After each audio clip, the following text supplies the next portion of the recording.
موتیں بتاتی ہیں کہ کیا معاملہ کیا ہونے والا. ابھی وہ کراچی میں ہمارا ایک دوست ہے، وہ انتقال کر گئے. تو وہ کس طرح انتقال کیسے کیا؟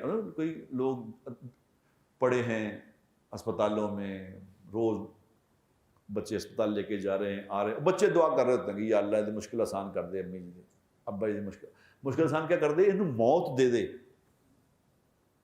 ظاہر ہے انسان تنگ آ جاتے ہیں، یہ نیچرل ہے کہ وہ میری بوڑھی ماں ہے، روز میں کہ چل اسپتال لے کے چل، اسپتال لے کے آ، اسپتال لے کے جا رہا، اسپتال لے کے آ، اور جو اسپتال لانا جانا کر رہا ہے تو تنگ آ جائے گا،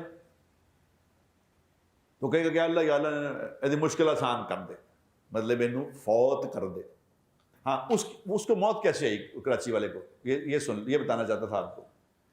3-4 دن پہلے کی بات ہے، اس کو موت کیسے آئی. ہم لوگ صبح نا اس کے فجر کی نماز کے بعد مشورہ کرتے، تبلیغ کا مشورہ کرتے کہ کیسے کیا محنت کریں کہ دنیا میں ہر اللہ کا بندہ جو ہے وہ اللہ کا فرما بردار بن جائے، کیسے لوگوں کی نافرمانی نکل جائے، کس طرح لوگ اللہ کی طرف آ جائیں، کس طرح لوگوں کا یقین بن جائے کہ ہمارا مالک اور خالق اللہ ہے، کس طرح یقین بن جائے کہ ہم نے اللہ کے سامنے پیش ہونا ہے، کس طرح اللہ کو راضی کرنے والے اعمال کریں. اس بات کا مشورہ کرتے ہیں کہ کس پہ محنت کریں، کیسے. اب وہ اس کا مشورہ کرے، اس کا مشورہ کر رہے ہیں.